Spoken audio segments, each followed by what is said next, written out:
We are live. Welcome to the weekly Rebound podcast. I'm your host, Connor Sauer. Alongside me with my co-host, Greg Horn. We are back for another week of analysis, recap, and preview for next week. We'll be going through the power rankings. Got some trick questions up Greg's sleeve. I'm sure he's ready to throw at me. But Greg, my man, how you doing? How you ready for today's pod? Can't wait. It's gonna be a good pod. Me and Connor at the pick'em right now are at 7-3, so we're really not doing that great this year. At the start last year, we were pretty much undefeated at this point. True. I think besides a thrown loss or something, but it just shows how stacked this league is. You know, me and Connor were saying before the show, it's just crazy how like talented the league has become, and the fact that when we do our power rankings, some of these teams we're going to say that are 9 and 8 last year were like around the 6-7 spot. So, it's just it's crazy to see, and it's really good to see because there's a lot of talent this year. There's a lot of talent, brother. And let's start off with some of that talent. We got the surprise on the rise that we lead off with every episode with. So, there was you even said to me, Connor, starting at that point in the season, we're running out of names. You want to just go in on one guy? But I was like, dude, let's look, because there's probably quite a few breakout performances out there, and there was. It ended up being a tough decision for me. But I went with David Armstrong for my surprise on the rise. I'll lead off this week, Greg.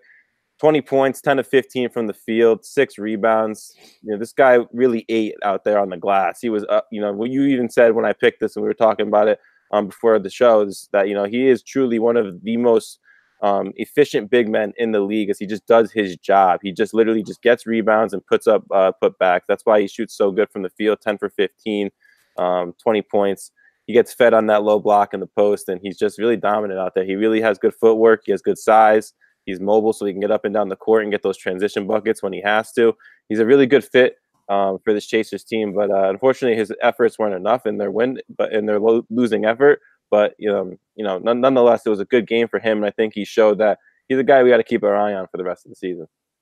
No, yeah, I mean, again, I couldn't agree more. David Armstrong is such a problem down low, and when that team kind of figures it out, and if they do ever get Jalen Graham, that pick and roll is going to be very deadly. We saw when Jalen Graham played in Redemption, he really had this special thing going with players like Don Miliaro, and they'd have Scott Korchard come in and Jalen could kind of play off the ball. And, it was just very impressive, what he could do with Redemption. And if Jalen Graham does show up and plays on this team, I mean, they have a guy who I think the problem with No Limit and Jalen Graham, and I think you kind of agree with this, is that No Limit kind of played their way, and they all played for so long that they knew that way.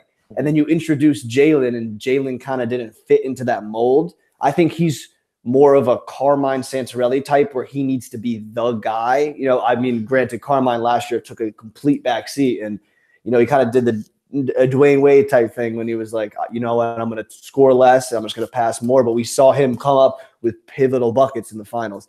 And, I think this is the perfect spot for Jalen Graham to go, because him and David Armstrong can just form a duo that, they got Dominique Langston too, and Dominique Langston doesn't need a partner because he's a bad man on his own. So I think that's an amazing pick. But I'm going to go Cody DiLeonardo, another top team in this league, a player in the top team in this league. And I call him Captain America because he literally does everything, and he's not one of the elite players. The best thing, I love my superheroes. The best way to put it is he's the guy. His team's the Avengers. He might not have any superpowers. He might just be, he's literally superhuman when he plays. He will do everything for you. He will rebound. He will block. He will give you his all. He will score for you. And the best part is when he comes in the game, every single team looks down on him. Every single team looks at him and goes, man, this guy ain't shit. And he is something. He is one of the most underrated and underlooked players in this league. The way he just every single play hustles. He's one of the only players I ever see outside Melquan Horan, because no one hustles more than Melquan Horan in this league. But Cody DiLeonardo just is he is the most overlooked player, I will say, in this league that is important to a championship roster. We know the players that are important on Shocker City, whether it's Corey Jacobs, Greg Daniels now is extremely important because he's playing that back role. Or whether we're talking about the Chasers, talking about a Dominique Langston, or if Larry Little, Jamal, and them can give them the buckets that can support the stars.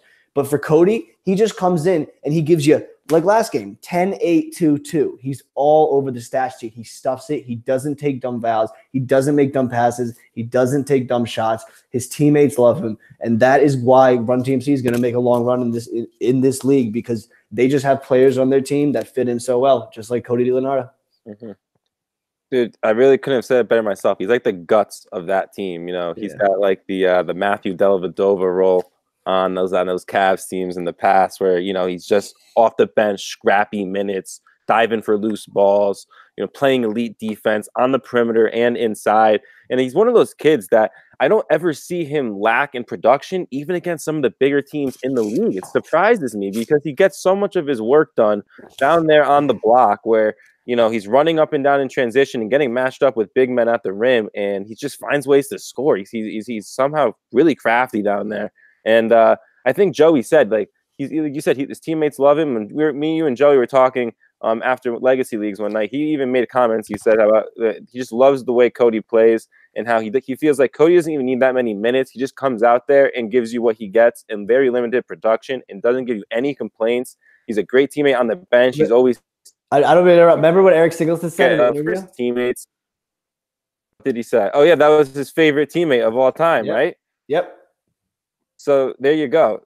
He's a guy that I think everybody is on the same page with. He's a great teammate. He's a hustler. He's a grinder. And at the end of the day, he's a good basketball player too. Don't get that mistaken just because we're saying, no, he's out there, he's trying this and that. No, he's a baller. He can play. And on top of having a really high motor and really good energy, which, his teammates feed off of in big moments of games. And that's just another reason why Run TMC is just a competitive team that we'll be seeing later in the later stages of the playoffs. Even despite having a quick blemish on their record and people might have been hesitant to call them contenders, trust me, those guys are contenders. But Greg, let's get right into the recap segment of the show, my man. And let's start off with a really good game right off the rip, man. Sportslook versus the Chasers. I kind of talked about it a little bit with the David Armstrong game, how the Chasers didn't end up winning this game like maybe some of us had expected to.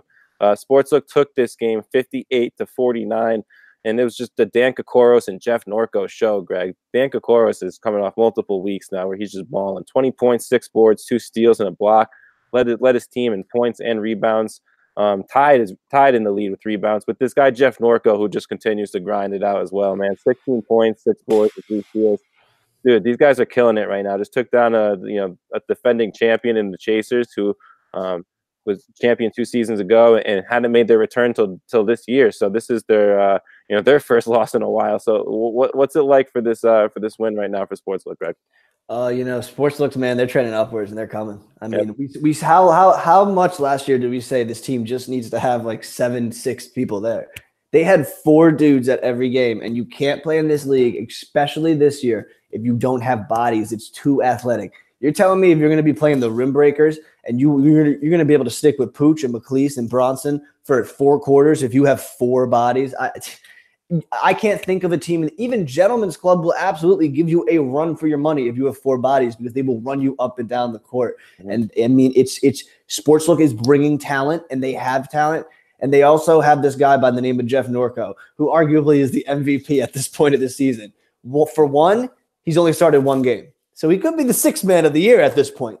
So let's say he's coming off the bench, averaging 27 points per game, shooting 70%, averaging 7 rebounds, 3 assists, 2 blocks, and 2 steals. I don't know. Just you have to. I don't even know how to compare this man's game. Go watch him play. Look for whatever color bandana he's wearing. He'll probably be wearing a red and green, bandana for Christmas. For who knows? This guy is nuts. He's absolutely oh my! He is so much fun to watch. If your game ends early, anyone watching, and you get a chance to go see Sportslook, just watch how he plays. He attacks the basket with no fear, and that's what separates people in this league. Can you attack the hoop? Can you attack the hoop without fear? For instance, Melquan Horton's a great example. He'll get dunked on and he'll move on to the next play. That's the same type of player Jeff Norco is. He's not care what's going on. He got posterized by, I believe, Dominique Langston. He moved on to the next play and he scored a bucket. That's the type of player Jeff Norco is, and that's why Sportslook won this game. He was just resilient. He wanted it more than anyone on this team. And David Armstrong did his thing, but besides David Armstrong, they were missing Dominique Langston, they were missing Jalen Graham, and none of the role players stepped up. Jamal Jones, 4 for 14, Jerome Baskin, 3 for 3, Seabrook, 2 for 11. They shot 38% as a team, and that's not going to cut it, especially against a Sportslook team that is one of the smartest teams of this league, and they're proving it game by game.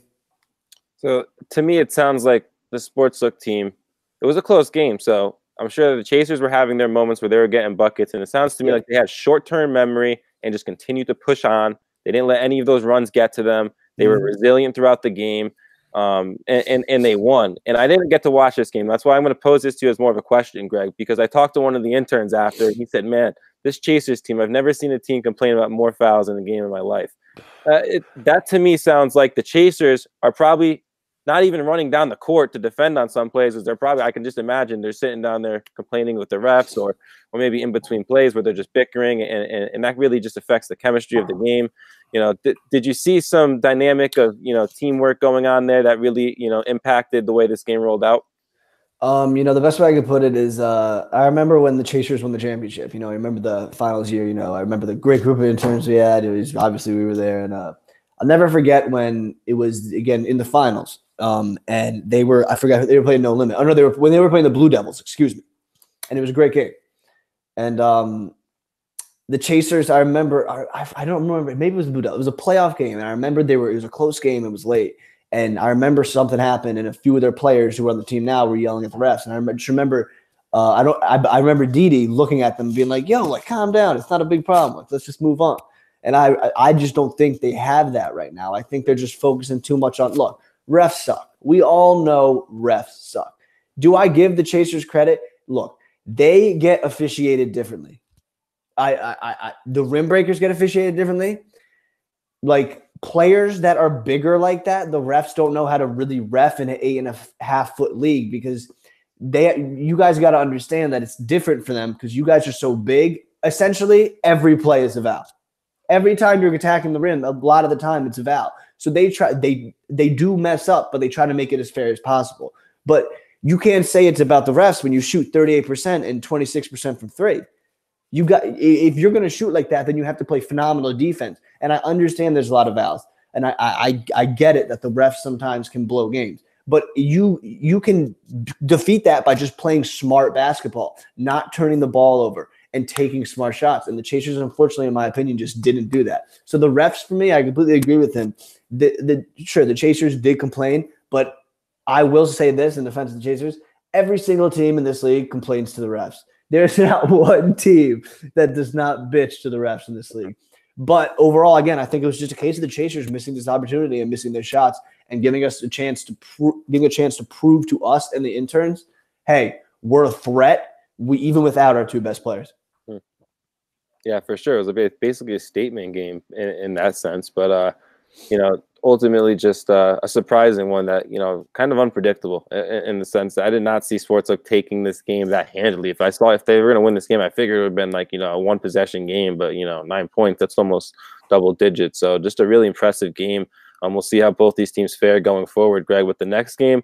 Not really nearly as competitive, but still had some good hype coming in. I really think this Young Kings team is going to, eventually put it all together and get some wins under their belts, but just not this week. They fall short to the Flint Tropics, 53-87. And what else is new, Greg? The Flint Tropics are balling out, and your boy Mike Bizzuto is the the running force of it. Just kid's phenomenal, man. This is one of the best two-way players in the league. 24 points. 6 of 10 from outside. He's probably the biggest guy on that team. Maybe not the biggest. I think Tyler Japp's definitely up there. But, Mike is so tall that he's definitely one of the tallest guys on that team. So for one of your stretch guys to be draining 6 of 10 from outside just makes that team unguardable. 9 boards, 4 blocks, 2 assists. He's just doing it all. Mike Druin, his other guy, the Mike and Mike show, dude. 8 for 12 for Druin, 19 points, 4 assists. And what I saw in this game, Greg, is just phenomenal teamwork. These guys look like the San Antonio Spurs. They had 23 assists compared to Young Kings 5 as a team. So just overall, just moving that ball, hot potato out there and finding the open man. And it was just really just a pleasure to see from a basketball purist perspective. No, and I completely agree. And you want to know what it is? These guys have been playing forever together. And, I don't need to bring out any Henny. I don't need to get my cigar now because, I only do that when I expected this win. I knew it was coming, so I'm going to move on. The Young Kings are a great team, and they're going to get their win next week. I believe in the Gentlemen's Club, but I expect Flint to do this. This is what Flint does. This is what we do at Flint Nation. This is why I'm riding the bandwagon because Flint wins and Flint gets dubs. And you said it best. If Mike Bizzuto is draining, Mike Druin is a problem. He is really a problem. He is really good, and people are going to find out when good teams play them. Like he's going to show you that he can play with the best of them. He's very good. These guys also have been playing together for so long. They know each other's games. They know where each other's are going to be. TJ Gianni, they get him open for threes because they know what he does best is shoot. and he's a great passer. They don't have him drive to the hole as much, even though he can put you on a poster, as we saw it last week. But this Flint team, like you said, it was like the Spurs. They're deep. They all just have fun playing. You know, I remember it was 2 seasons ago before they took that one season off. They didn't look like they were having fun anymore. Remember the first year they were playing, they looked like they had fun out there. Mm-hmm. This year it looks like they're having fun again. They're just fucking around, having fun with it. Excuse my French, but that's the best way to put it with this Flint team. We want the team back that was drinking beers on the bench, not the team that lost because of some time controversy or whatever. And that's the Flint we're getting. They're back. Go Flint. Go Flint, man. Flint's back, man. I love it. I love the hot takes from my guy Greg over there. But Greg, that was definitely a good one for you, good one for your boys. Yeah, so we'll see how they keep going, moving on forward. They're definitely top 3 team in the league for sure, hands down. If they continue to play like that, they're going to be probably in it to win it till the end. It's going to be great to see how it all unfolds. A team we'll be looking forward to just continue to play at a high level. So let's move on to the next one, Greg.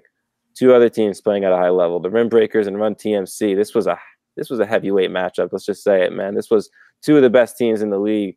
Again, I mean, in that top half of the league's talent for sure. And this was a game to watch, man. Run TMC squeaked it out 79-74 at the end. And I was on the other court and I could not wait. No offense to whoever I was watching. I don't remember at the time, but I was like, I cannot wait for this game to end so I can go watch the end of that Shocker, game. gentlemen's. Yeah.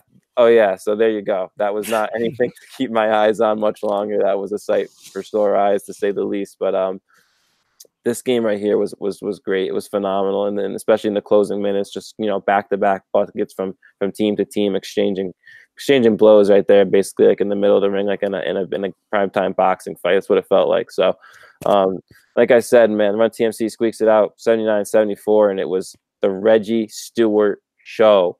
Okay, 79 points scored by Run TMC, 43 by way of Reggie Stewart, more than half of his team total point production. Do I really need to say anything else? The next highest scorer on the team had 12 points. Shout out Howie Miller. But, man, Reggie Stewart, 43 points, put the team on his back, delivered a 3-point shot at the end of this game, which I've been making boxing comparisons. It was the knockout blow in that game. It was absolutely ridiculous. He did not need to shoot it at all. It was off an offensive rebound or something. He's dribbling around, hands in his face, just basically from near the volleyball line. It was absolutely ridiculous. If you go watch the post-game show or any of the highlights that Joey's posted since the end of the week, it's definitely up there on the Instagram and Facebook. So go check it out. It was an unbelievable shot. And basically it was the dagger in the Rim Breaker's chest at that point, Greg. An unbelievable game. What you see from these 2 great teams? No, I mean, yeah. Look, Run TMC is going to be there, probably the Final 4 teams. I mean, they're one of the better teams in this league. They're coming. And Reggie Stewart, I mean, he's not coming. He's been here. He set up camp. He got an IRA. He got everything going for you. He invested in the league. He is here, and he's here to stay. He's been staying. Because Reggie Stewart's in the minds of everyone in this league is when you play him, you're not stopping him. I don't care. I don't want to hear from anyone. I don't want anyone coming up saying in my ear, I can guard Reggie. No, you can't. Sorry. That's 1. 2, I'm going to play a little devil's advocate here. Run TMC is not going to win no championship if their second best scorer is 5 for 14 and has 12 points. That's just not happening. They need to give Reggie some support. When they play a team like Shocker City, all right, who's going to guard Reggie? Let's say Jerry's on Reggie. So Reggie's going, if they just double team Reggie, someone else is going to have to beat them. Eric Singleton, I know, can beat them. I know Eric Singleton can do it. I've seen him do it last year. But Shocker City is so deep this year. If it comes down to those 2 in the finals, they're going to have to get more production outside of Reggie Stewart. And it's not like he's ball hogging or gunning. He's shooting 60% and 54% from the field and from 3. That is extremely impressive. But Run TMC is going to have to figure out how to help him out. Because this Rim Breakers game, look, they came back. In my opinion, the Rim Breakers blew it. The Rim Breakers at the half were up. And then the third quarter came around, and then a 23-11 third quarter just completely changed the tides of this game. And that's when Reggie and Eric Langston and all of them got hot. The officiating definitely was a little questionable. But Run TMC made the comeback, and that's why I think they're going to be one of these top 4 teams, because as they go, as Reggie goes. And, it's the same for the rim breakers. They go as essentially McLeese and Pooch take them. It's for these teams, it's kind of as these duos are like single players goes. But that's why I'm concerned for some of these teams for Shocker City, because Shocker City doesn't have one. They might go as Mike goes, but if you're going to tell me that if Deontay and Jerry are there, they're on a level that's just as level as Mike. I don't know if you would agree. I mean, yeah, they're up there with he's up there. The Mount Rushmore of legacy leagues guys. He's on it. That's all you gotta say, really. He's a stud, a legend in the league, and he'll live on forever, no matter how long he plays. So he's cemented in stone as one of the best that this league will ever see. I think that's for sure. He's a goat, man. Let's just say he's definitely one of the goats out here. But Greg, let's keep it moving. You mentioned the game, Shocker City Gentlemen's Club. This game was record-breaking in the sense that this was the biggest defeat in the history of the league with the most points scored in the history of the league. This was Shocker City dropping 162 points in a 4-quarter, 10-minute running time basketball game against Gentlemen's Club, who only put up 56 in this one. Not much to really get into here, Greg. Greg Daniels, though, made his debut for Shocker City, 32 points on 88% shooting from the field, 16 for 18 for those of you who don't want to do the math at home. This was 2 steals and a block as well, so he was getting it done on the defensive end, and 32 points, that just matched his co-leader in points. Obviously, it was Mike Davis, 32 as well. And the more impressive stat this game, I think, was that Shocker City had 3 double-doubles, which was pretty cool. Danny Lopez, Jerry Washington, and Greg Daniels all had double-doubles, with Jason Hernandez arguably the best game out of everybody under the radar with 24 points, 9 rebounds, and 8 assists. So he was basically right there knocking on a triple-double, but didn't even finish with a double-double because he was so close to hitting double digits in both those other categories. But an under-the-radar game for him, Greg, and just some stand-up performances on the way is Shocker City. I think every single person besides Rosinski had 20 points more. So just a dominating performance. It was tough to watch Gentlemen's Club out there. I saw at the end of this game, dude, there was a play where Gentlemen's Club literally, they're losing by 100. They put the ball down, and it was 5-6 seconds closing in the game. They put the ball down, and they're walking off the court. And the savagery by Shocker City, they picked it up, they tossed it down court. They found Mike Davis sitting down there in the corner by himself, hits the 3 with time expiring. Of course it counted. Just a dagger to just knock these poor Gentlemen's Club guys out. And that was not fun to see for these dudes. I honestly felt for them, but huge game for the champs. No, yeah, I mean, Gentlemen's Club next week's your best chance to get a win you've had all year, so take it seriously. You guys could do this. I mean, the Young Kings, I'm picking them. I expect them to win big, but this is your shot, Gentlemen's Club. So keep fighting. Don't quit. Keep fighting. But I mean, trust me, I know. I won. My team went 1-9 the years I played, so I know how much it sucked. Actually, we won 3 games one year, but still. Shocker City, Greg Daniels, welcome to the league. This man's a problem. This man is one of the bigger guys in the league. He's an absolute monster. He has one of the best. I think he's one of the best passers in this league. You remember Eddie Giovanni last year? He has that vision. Eddie G just wasn't he's not even in the same breath as Greg Daniels. Greg Daniels is a phenomenal player. He fits right in with this team. This team's scary. This team is you add Deontay Washington to this game, they maybe hit 200. I mean, it is this game, they scored 40 in 3 quarters and 32 in quarter 2. If they just hit 40 in quarter 2, I can't even speak because look at the box score. It's just Shocker City. I can't wait for them to be tested in these upcoming weeks when they go on a run of Moose, TMC, and Rim. But as far as right now, I don't think anyone in this league can beat them until someone else proves me wrong. Oh. So you got me going there with the Eddie G comparison. You got me thinking of our boys, Jay's Trays, fadeaways, man. Jays. Our guys, man. Joe Nemchek, drip god, Joe. That he's out there, probably going to come back for the summer season. But yeah, man, that was a good season last year, and that just got me thinking, got me reminiscent of the good times, Greg. But yeah, it's going to wrap it up for the recap segment of the show, Greg. Let's get into these power rankings, man, because there were some games that were a little bit unexpected this week, so there was some moving around. I know that you were looking at the interns and their analysis and their power rankings, and you said that we have some differences. So this is definitely, that's why we do this, because normally we do have differences. We have that veteran look, while they have like that fresh look. So we're kind of like, we include like our biases and what we've seen from past seasons. So there's a lot that goes into these power rankings other than just how the teams are playing right now.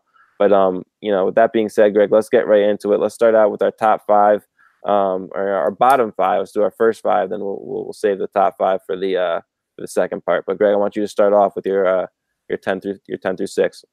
All right, so at 10, I got the best party in the league at Gentlemen's Club. At 9, I got my guys, the Young King. Shout out Eddie. At 8, I got Nick Strong, JJ Watts. 7, I got Sports Look. And at 6, I got my guy Melquan and Team Moose. Wow. So we got a little bit of differences here, Greg. For me, I got Gentlemen's Club at 10. I got the Jay.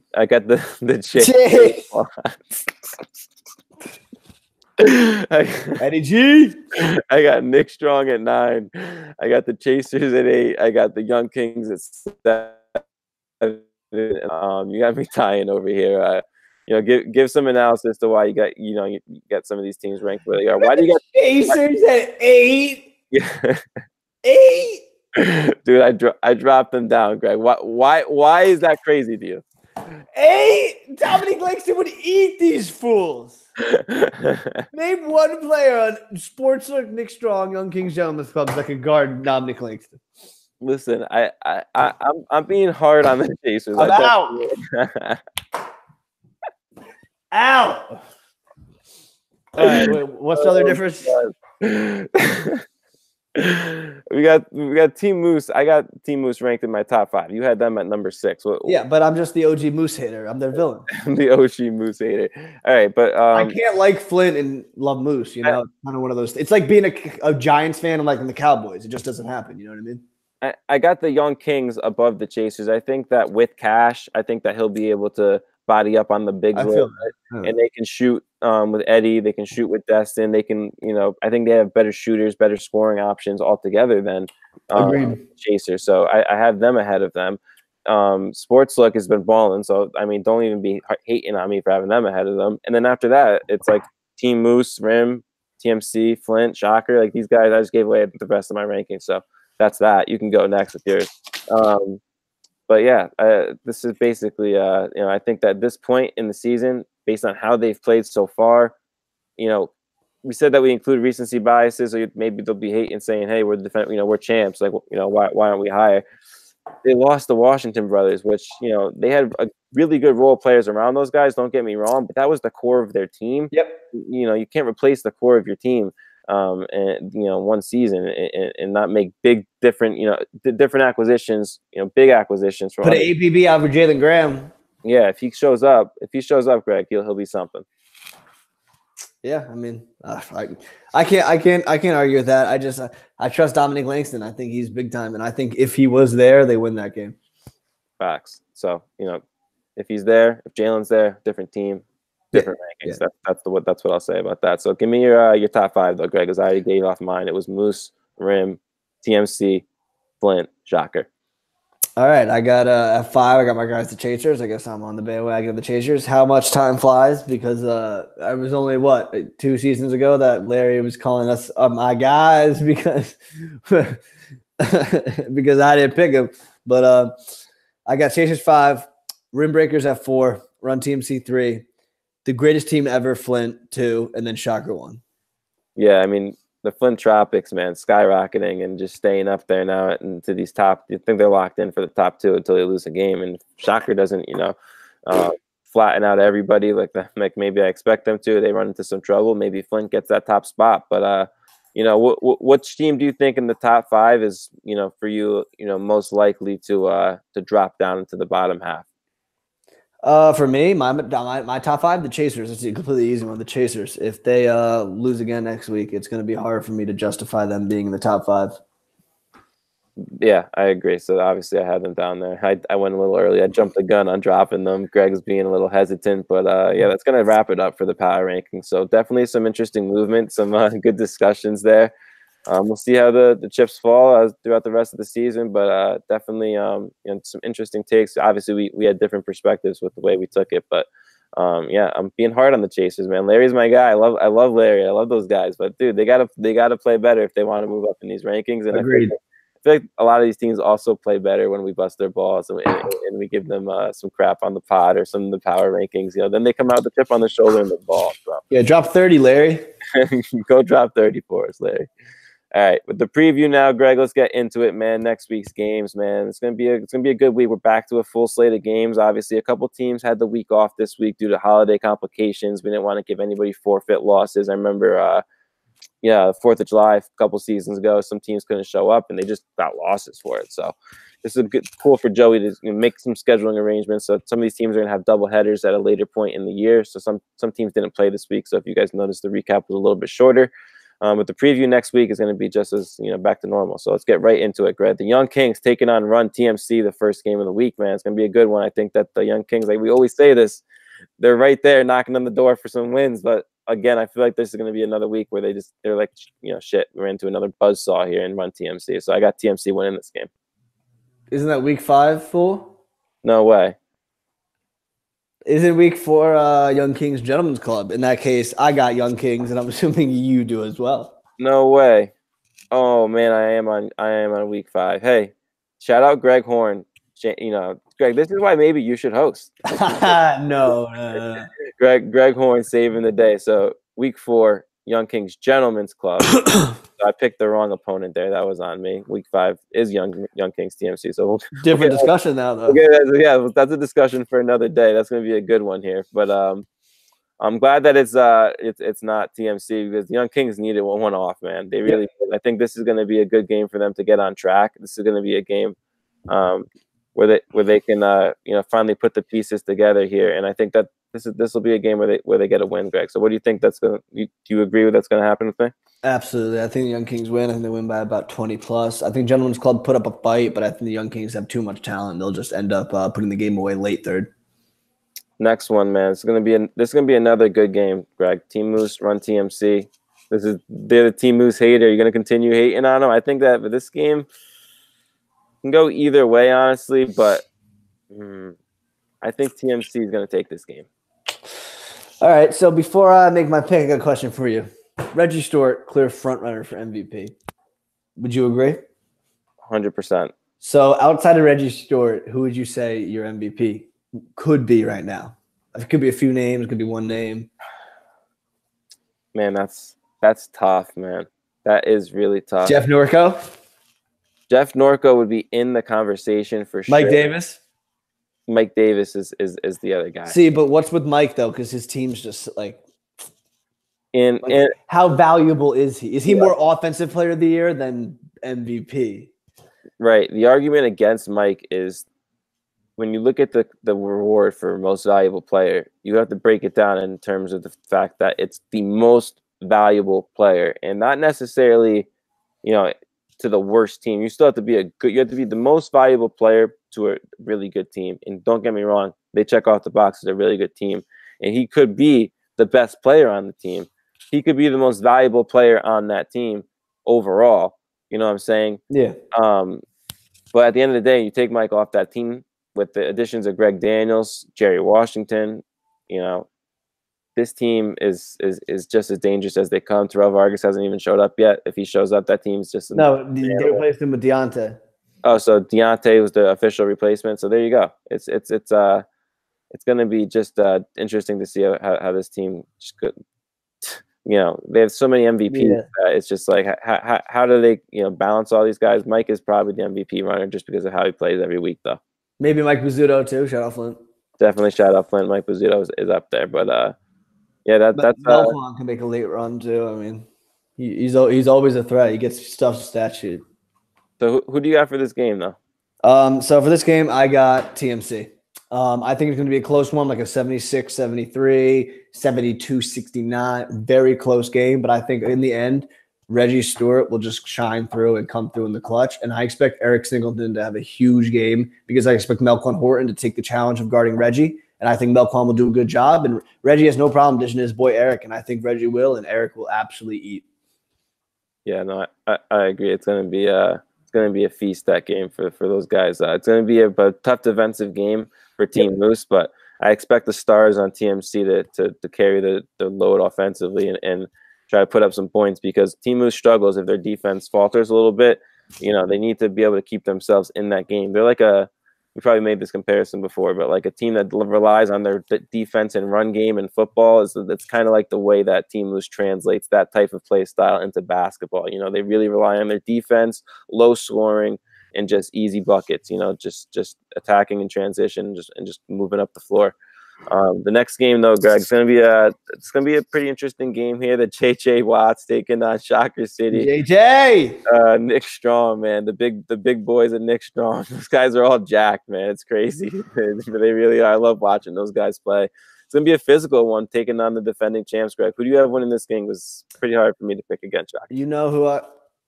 Oh yeah, you're right. Excuse me. I jumped the gun one game. I'm going Shocker City. I mean, I'm going Shocker City this game. I just think they have way too much. We literally just ended up talking about the MVP. They have about 6 players that could win MVP on that team. They are way too deep. There's only about 3 games I consider picking against them this year. Until they prove me differently, they are the championship favorite, and they should win it unless they something drastic happens, because that team is just so overpowering to teams with the talent and the depth they have. It's truly something else. Nick Strong will put up a fight, and unless they get really hot from 3, I expect Shocker City to have a strong win.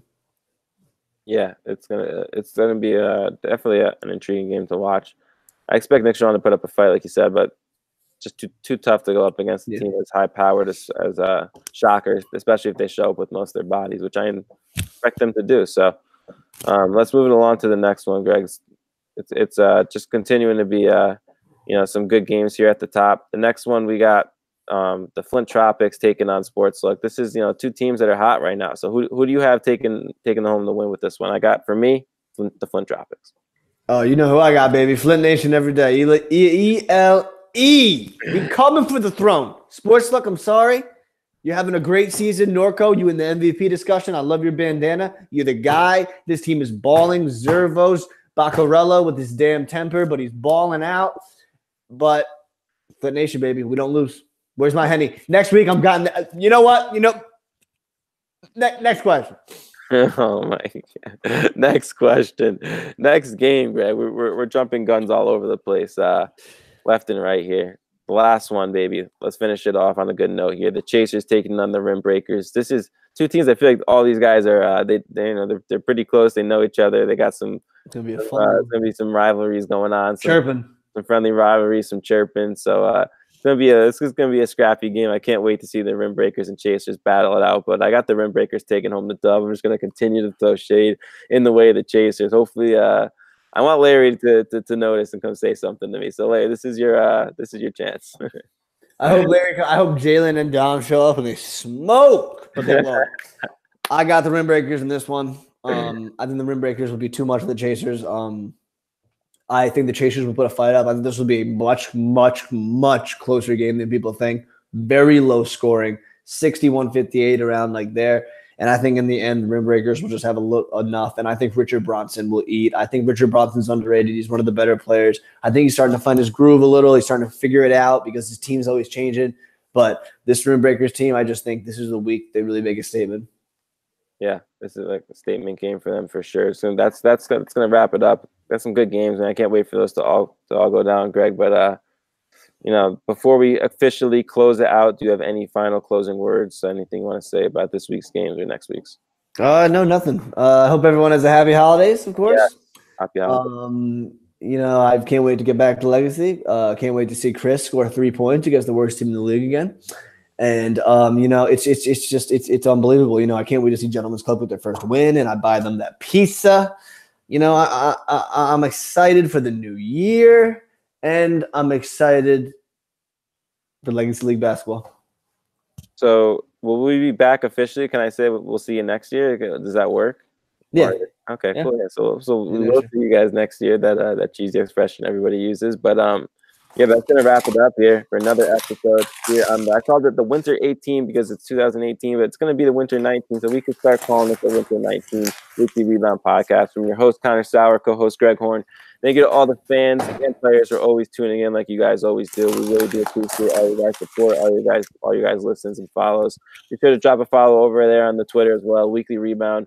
Tune in. You guys can always tweet us your stuff, and we'll try to mention people on the pod. Not a lot of action recently, so definitely go ahead and tweet your hot takes over there, and we'll shout you guys out. So once again, guys, thanks for tuning in. We'll see you guys next week.